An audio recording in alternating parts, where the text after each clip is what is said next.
So let's be honest. What is it about religion that's such a downer? Well, first of all, obviously religion tells us that we're not allowed to do certain things, and we don't like being told that. Like, we like to do whatever we want. I do what I want.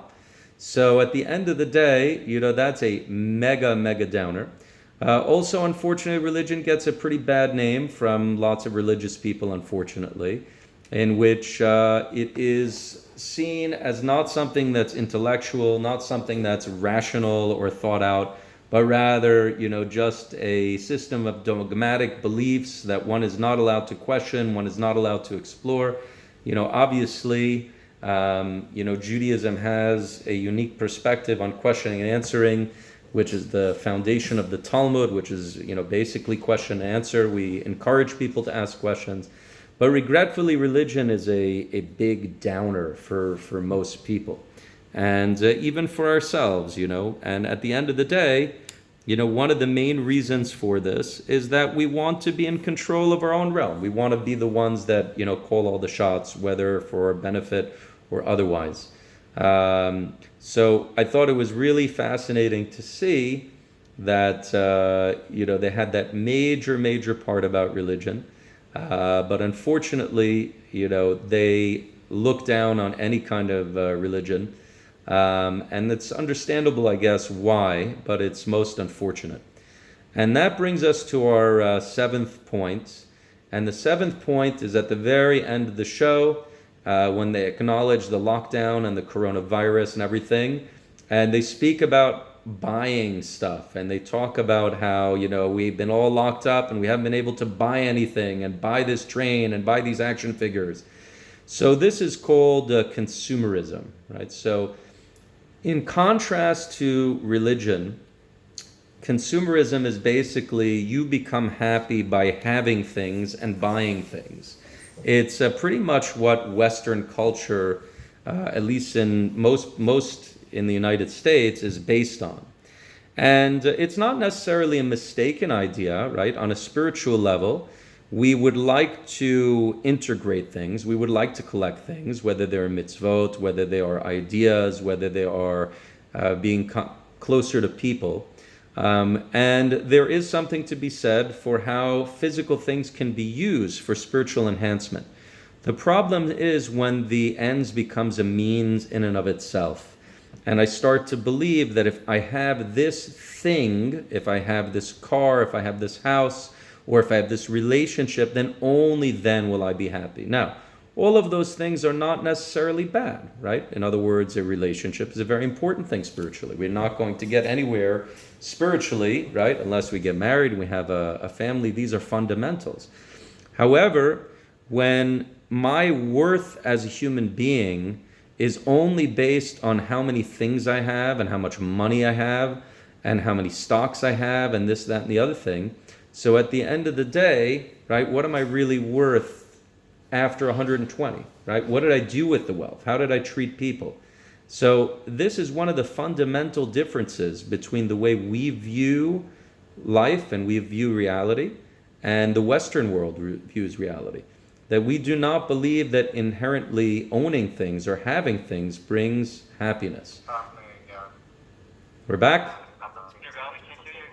Excellent. So I'll repeat that. So we don't believe that having things or owning things is a direct route to happiness. There are plenty of people out there that have lots of wealth, plenty of people that have lots of fame, lots of fortune, and yet they're not happy with themselves, with that. There was actually a fascinating documentary on Netflix called, I believe it's called Minimalism. Any of you guys heard of it? Minimalism? It was a famous Hollywood, film producer, and he made lots of money. And then he realized that all this money of all his possessions don't really bring him happiness. And so he decided to basically sell everything he has and live with nothing, which is a very extreme perspective, but that's what worked out for him.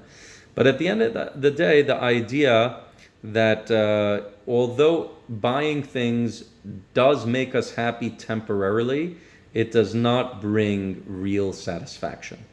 And we should not be fooled by that. We've got to ask ourselves the question, what's really important. Now that we're locked down, what really makes us happy?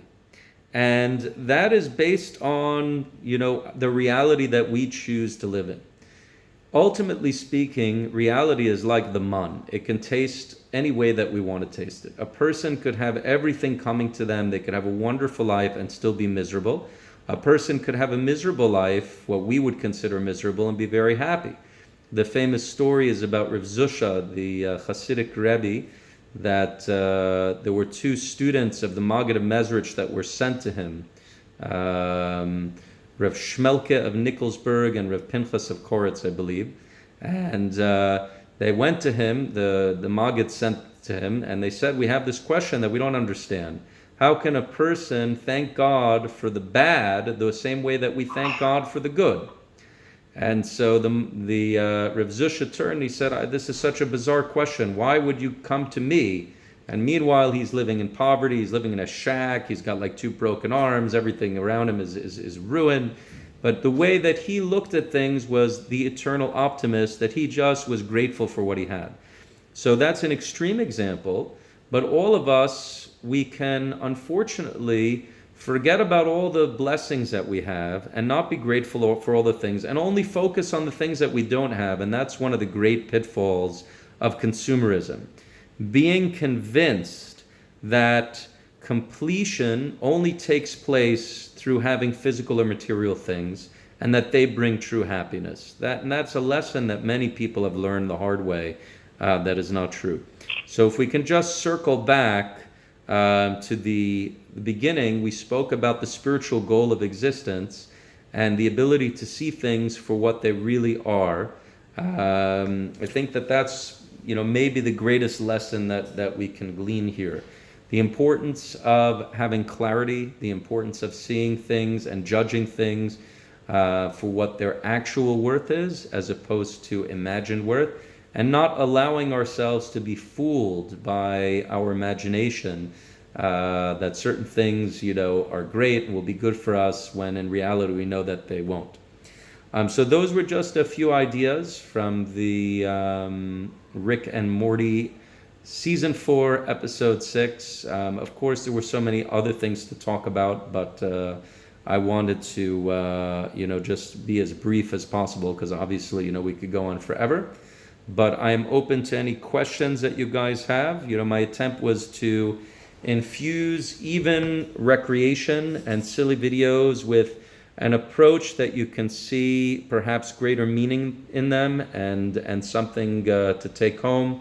On a side note, I'll just mention Rabbi Nachman of Breslov says that when a person is facing downtimes or depression, he gives a heter for the person to engage in silly behavior, which is, he says silly behavior, which is permissible, of course.